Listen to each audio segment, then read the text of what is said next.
It has been such a joy sharing cost-effective and tasty recipes with you this past year. I know that food prices continue to be a huge expense, whether you're eating out or cooking at home. So I've lowered the prices of all of my cookbooks to help you eat well and save money. I'm looking forward to sharing more simple food and sharing more of what simple faith in Jesus means to me. Make sure to follow me on Instagram. Happy New Year. Here are your favorite recipes in 2023. I'm going to start with our cornstarch slurry. So I'm going to use about a tablespoon of cornstarch, adding a tablespoon of water. And remember, your water has to be cool water or room temperature water, never hot water, because cornstarch does not dissolve in hot water. Just going to stir this up. I'm using 4 eggs today because that's all I have. In the recipe in my cookbook, it calls for 6 eggs, but don't let that stop you if you don't have enough eggs. You're still going to get enough food on the table.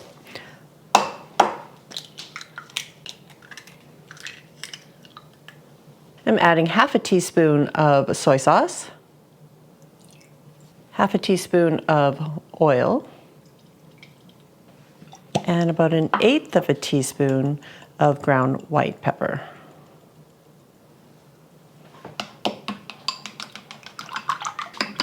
One last thing is you're going to use that cornstarch slurry. You're going to pour half of it into the eggs.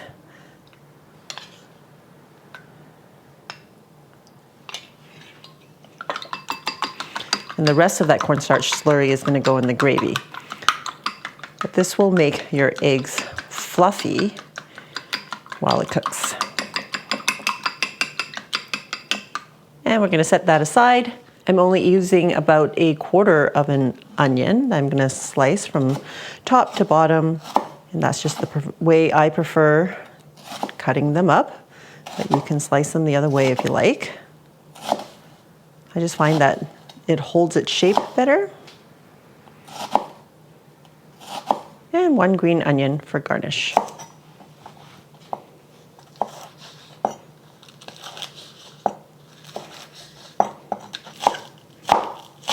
I'm just cutting it at an angle, but you can cut them however you like.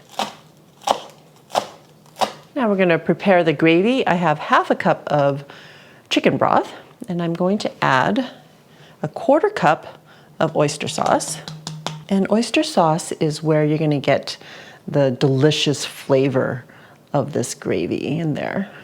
And if you are allergic to oysters, I believe they have a mushroom version of oyster sauce, so it's completely vegan. That's gonna take a while, Flo. I know, I'm running out. I should probably get my new bottle.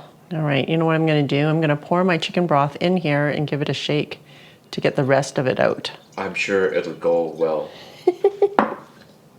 Okay. All right, let's see if I even have, so I should have 3/4 cups of liquid in here, and if not, then I have to go get some more oyster sauce. Oh, just about, look at that. Want not, waste not. And just a teaspoon of soy sauce.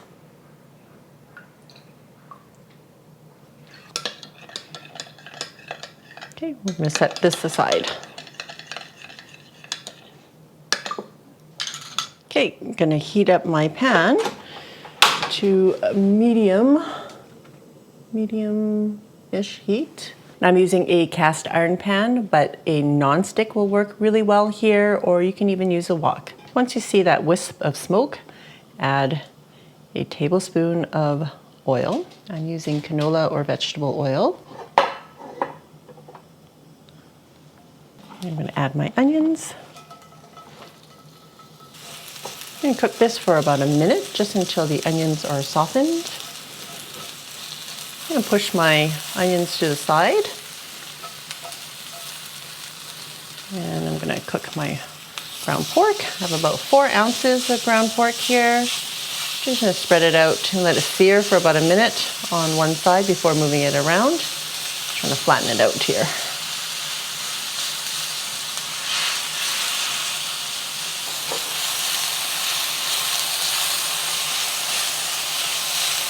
I'm just going to cook this until the pork is no longer pink. And adding about 3 ounces of bean sprouts. And you just want to cook this for about 30 seconds, maybe a minute, just until the bean sprouts are wilted.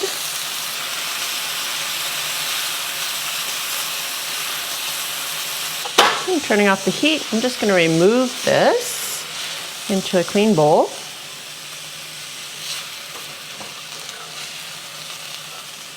Okay, I'm just going to clean the pan because I want my eggs to be non-stick in the cast iron pan. If you're using a non-stick pan, you won't have to do this part.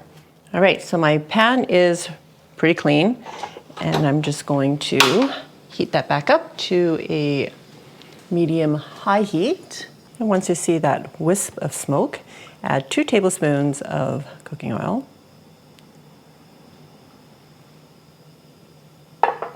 And I'm going to add my egg. I just find with a clean pan, I'm able to get my eggs to not stick at the bottom. With the residual of all the meat that was cooking, it did leave some spots, so I wanted to get rid of that. And I'm gonna add my topping, or filling, whatever you wanna call it, kind of evenly dispersed throughout.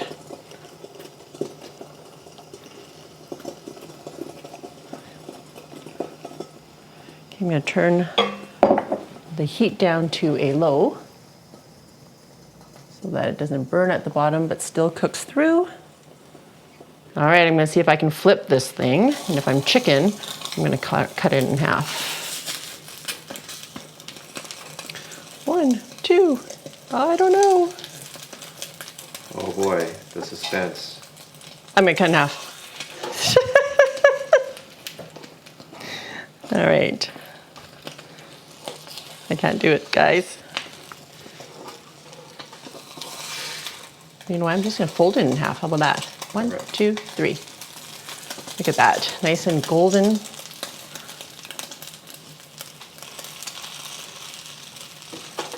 Okay, just gonna let that cook.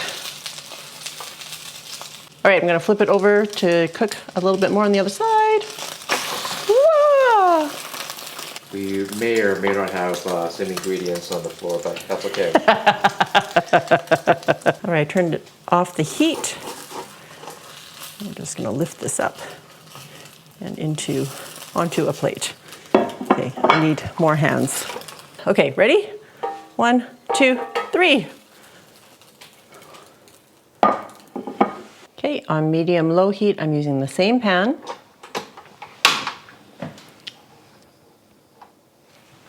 I'm gonna pour in my sauce and heat that through.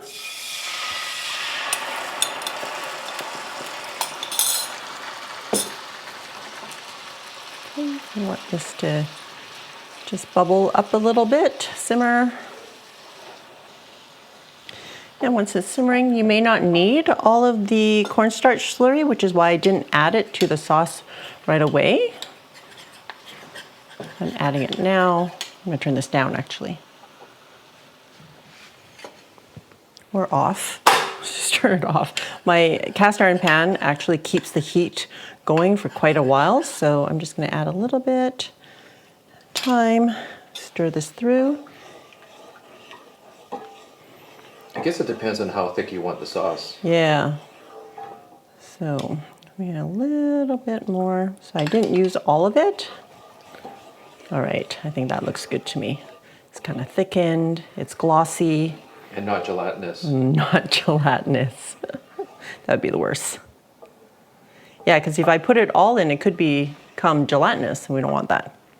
All right, I'm gonna pour this over the egg Foo Young. All right, this gravy, I'm just gonna pour right over top.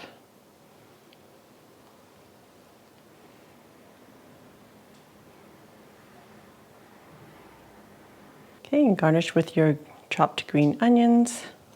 And that's it. Like, how long did that take? Maybe 10 minutes? We're gonna marinate the chicken first, so I'm gonna chop up some garlic. I've got 6 cloves here. Well, that's a lot of garlic. It's really fresh too. It's not dry like sometimes we get All right, I think this is good. Just roughly chopped, not too minced. Dude likes to bite into little pieces of garlic, so we're gonna throw this into our bowl with the chicken. So I've got 10 thighs here. That's about 3 pounds of chicken. I'm adding a 1/4 cup of brown sugar, 1/2 cup of apple cider vinegar, and 3/4 cup of soy sauce. This is quite a bit of chicken, so that's why we have so much marinade, but we're also going to be using this marinade to braise the chicken. So we need enough liquid to do that as well. So we might as well just marinate it all together, right? Okay, we're gonna let this sit for about 1/2 an hour. While the chicken is marinating, I'm just going to slice up an onion. So I just have a small onion here, and I'm gonna slice it up from top to bottom. I just find that it holds its shape better. And the onion will just add a little bit of sweetness to the sauce as well. I'm also gonna slice up a green onion for garnish. I've been planting the little butts to regrow green onions, so I'm still doing that this summer.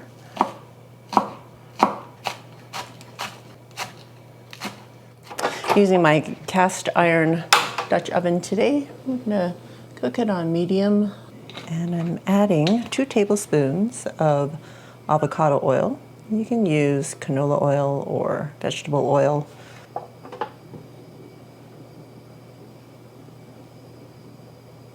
So you can marinate the chicken up to overnight. I think it'll still be really good. So I've marinated this out 1/2 an hour. We're going to try to drain as much of the sauce off of it as possible so we don't cause too much splatter in the pot. Skin side down. And we're gonna do this in 2 batches because we don't want the chicken to be overcrowded, because we do want it to brown a bit.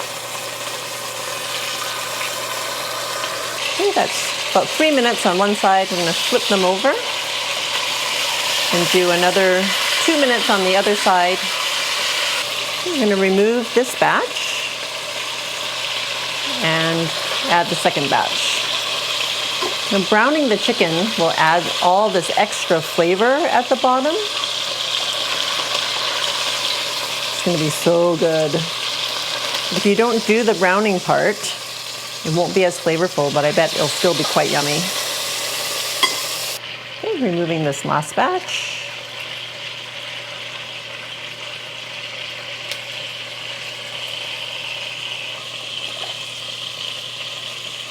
Okay, I'm gonna put our onions in, and this is gonna help deglaze the bottom of the pot where all the brown bits. It's gonna add so much flavor. Also turn down the heat a little bit already. Oh, the aroma is so nice. Oh, I can just imagine the flavor. So like I said earlier, my injury has kind of slowed me down a little bit. So cooking on the stovetop, it is a bit slower than using an electric pressure cooker, but the flavors that you're gonna get from sauteing it in a Dutch oven versus in the bottom of the, say, Instant Pot liner, you're not gonna get this just delicious brown goodness that you're gonna get on the stovetop. So once the onion has softened and it's becoming more translucent, you can add the rest of the braising liquid in here. I just have a little bit left here to deglaze, so I'm gonna pour the liquid in first. And that will help to get rid of the rest of the brown bits. All right, so the rest of this will lift off as the chicken simmers, so I'm not too worried about that. I'm gonna put the chicken back in. Now it doesn't matter if they're crowded or not, because we do want them to be in a single layer if possible. All right.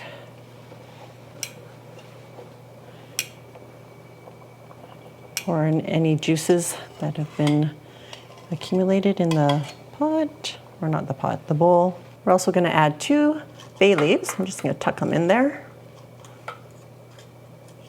Go in.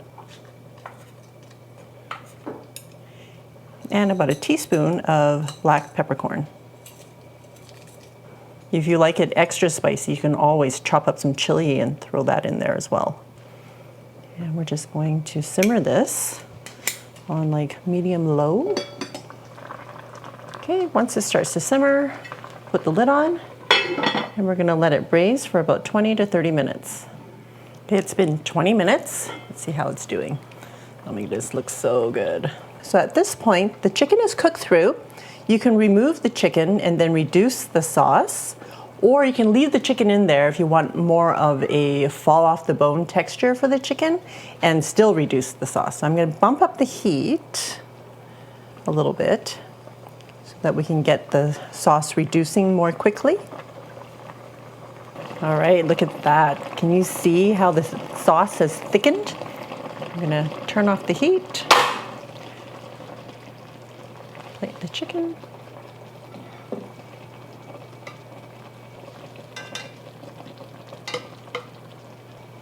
The chicken is really taking on the color of the sauce. Yeah, look at that. It looks so good. All right, and garnishing with some green onions.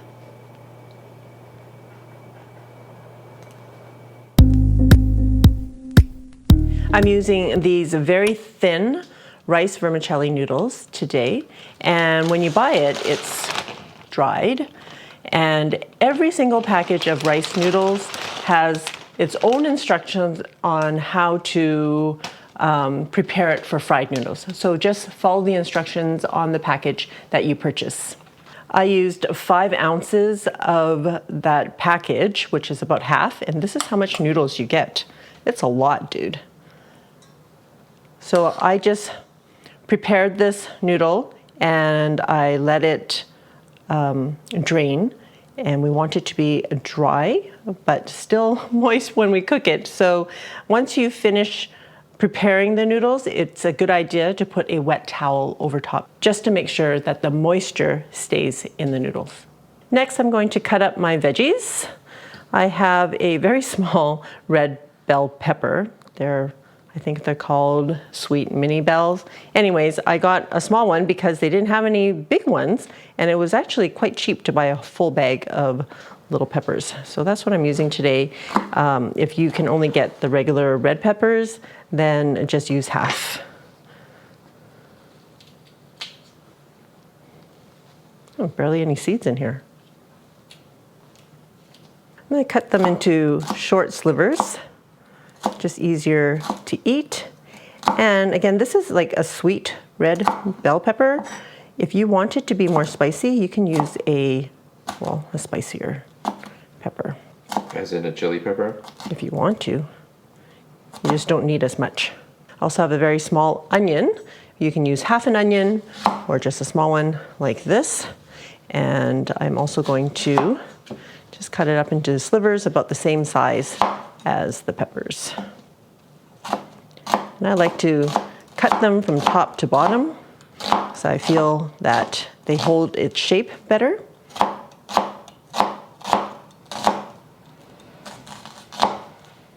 Have 2 cloves of garlic. You can add more or omit if you don't like garlic. It's totally up to you. I'm just going to chop it up.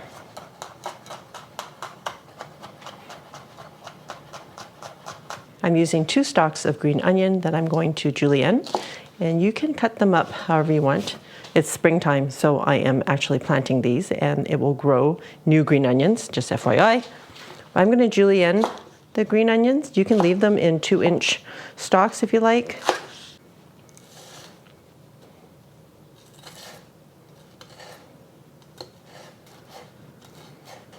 All right.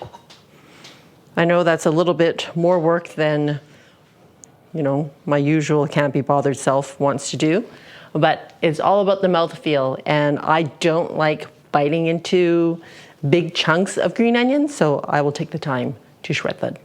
I'm also using 4 ounces of char siu, which is Chinese barbecued pork. I just bought this from the store. You can make it yourself. You can check out my videos on how to do that if you like. And I'm just going to cut these into strands. About the same length as the other ingredients. So 4 ounces is approximately 115 grams, give or take. I'm also using about 3 ounces of bean sprouts. That's about 85 grams. It's just a handful.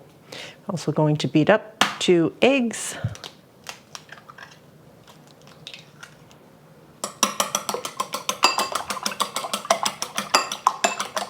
Okay, enough. The thing about a lot of Chinese dishes is it's a lot of prep work to begin with. It's not really a lot, it's just chopping up the things. But once you get all of your ingredients together, the cooking part of it actually goes by really fast. So I'm also going to prepare the seasoning so that I'm not measuring while I'm trying to cook. So I have half a teaspoon of just plain white sugar, about a teaspoon of salt. I'm just using kosher salt. About a 1/4 teaspoon of ground white pepper. And I'm just using this, well, it's an Asian special blend curry powder. Nothing super special about it, but I'm going to use 2 teaspoons of this. That's the heart of the flavor profile of this dish, really. Yeah, that's why the dish is quite yellow. So I don't know how yellow it's going to be, but we'll see. I'm just going to stir this up.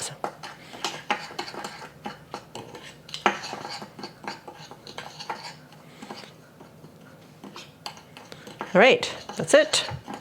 Now we're going to get to the fun part.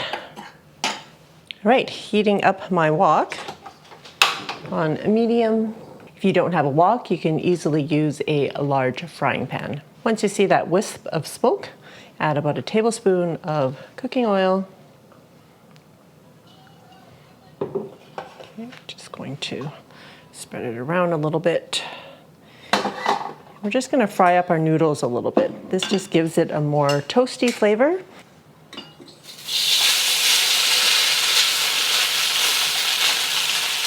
Just going to let it cook for about a minute. Okay, I'm going to flip it over and do the other side.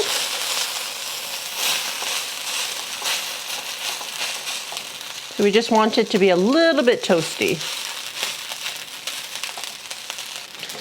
Okay, I'm just going to put this back in the bowl.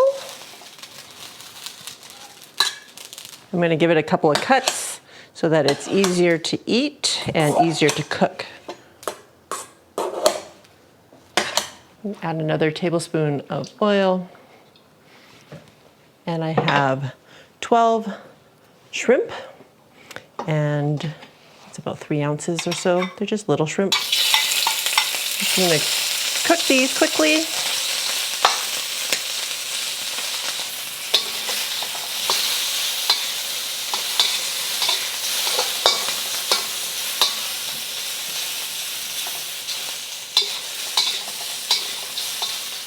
I'm just going to remove these, put them in a bowl. We don't want to keep them in here because we don't want them to overcook. Adding more oil if needed. And we're going to do the eggs.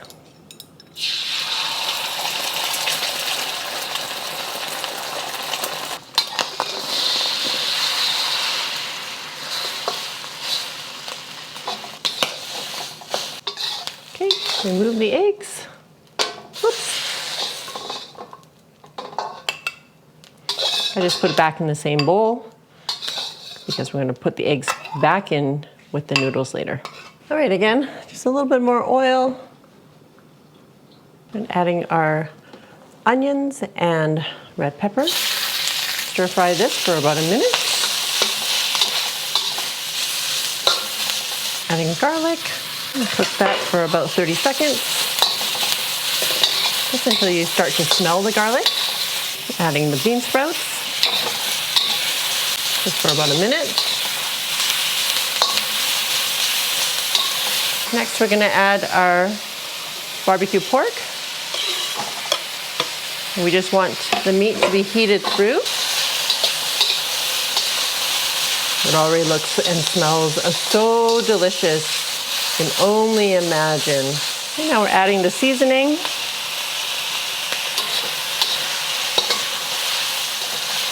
Let's cook this for about a minute. Oh, if you thought the smell was amazing just before this, it's even more amazing now with the curry. Delicious.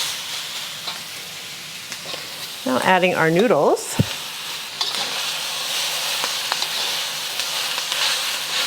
So this part, I'm going to turn down the heat a little bit, and you're just going to patiently kind of move the noodles around until it's all evenly colored and all the ingredients are evenly distributed with the noodles.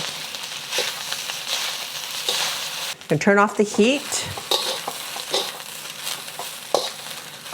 and add the remaining ingredients. About a teaspoon of soy sauce.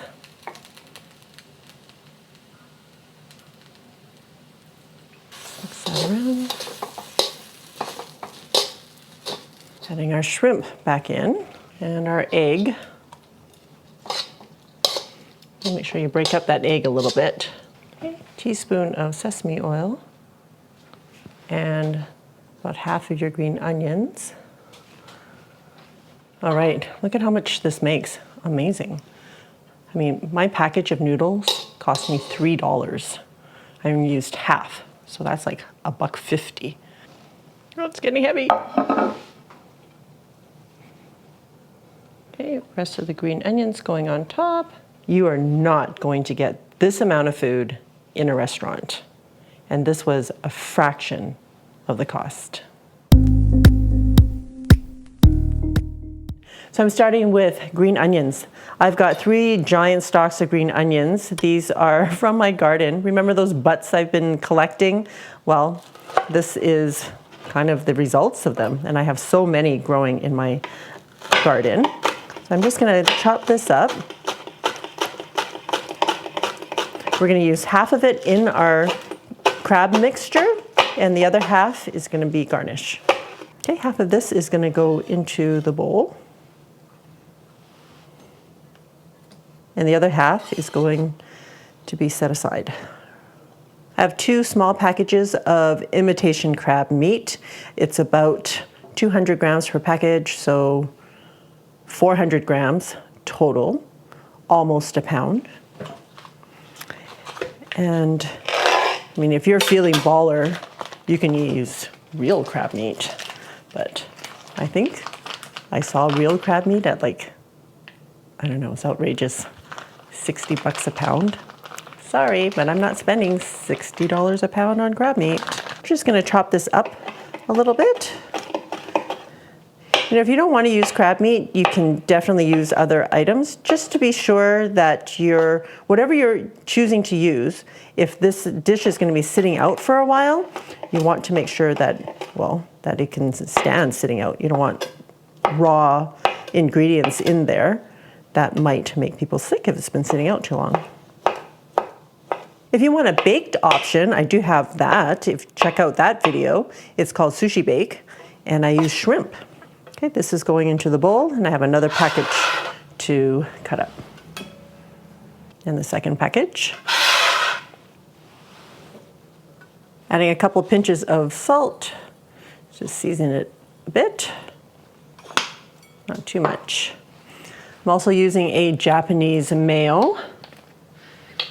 And we're going to use about 3/4 cup.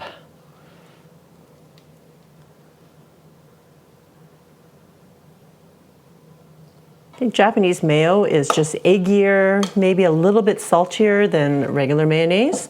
So you can definitely use regular mayonnaise. It's not going to change the flavor too much.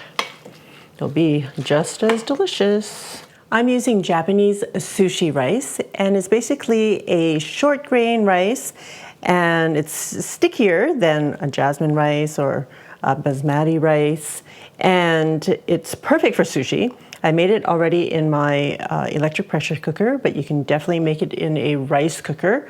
I'm not exactly sure how to do it on the stovetop because I've never cooked sushi rice that way, but I'm sure you can find that on Google somewhere.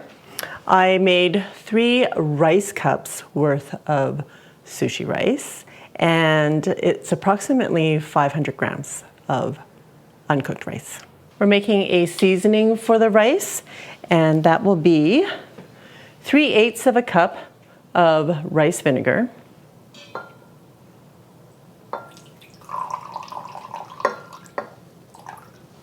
so 3/8 of a cup is 6 tablespoons if you wanted to use that measurement instead.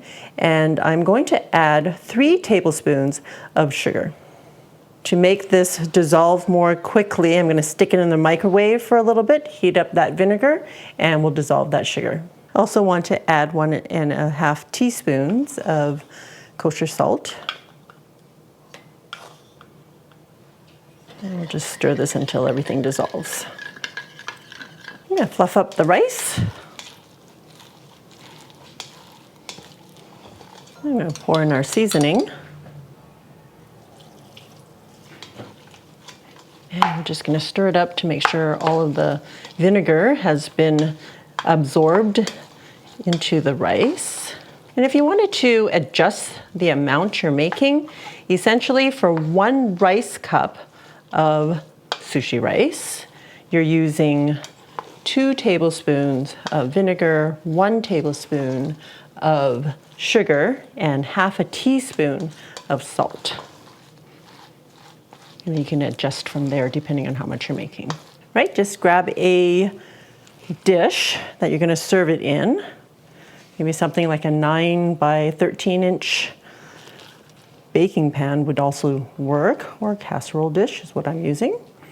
And we're just going to put all the rice at the bottom.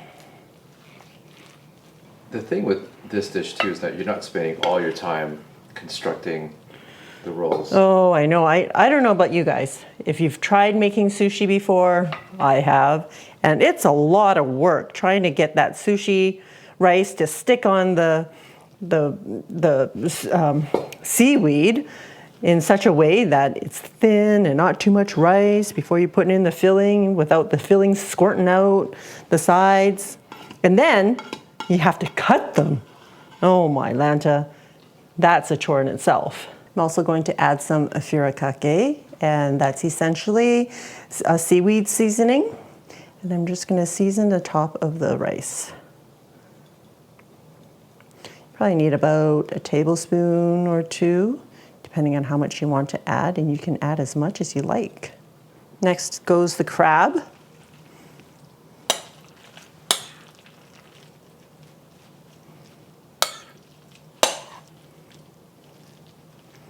And we're just going to spread it evenly all over the top of the rice.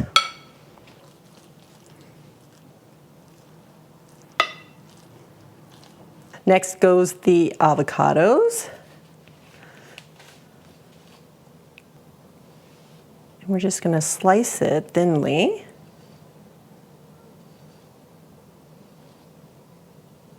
And using a spoon, just scrape it all the way underneath. And then we're just going to layer them down. Kind of spread them out a little bit. And an easy way to get the pit out is just get your knife in there and pull it out.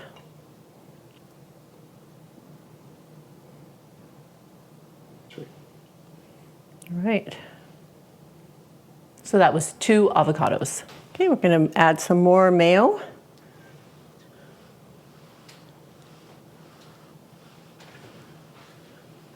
Also going to add a little bit more furikake.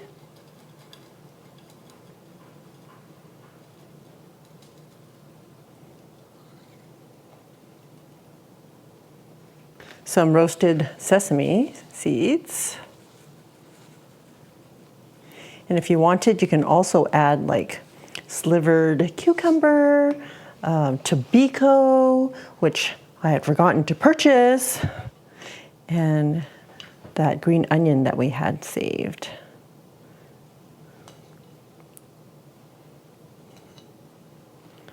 Does that look good or what? That looks awesome. Last but not least, the seaweed. You can't have sushi without seaweed. So I have these already cut in small pieces. If you're not able to find these ones, you can just buy the normal packages of seaweed that comes in like a giant square, and then you just cut them up into quarters. But these that come in the little packets are also seasoned.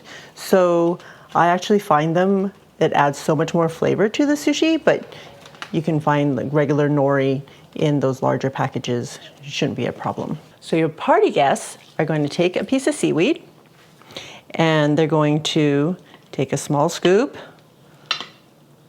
of the deconstructed California roll,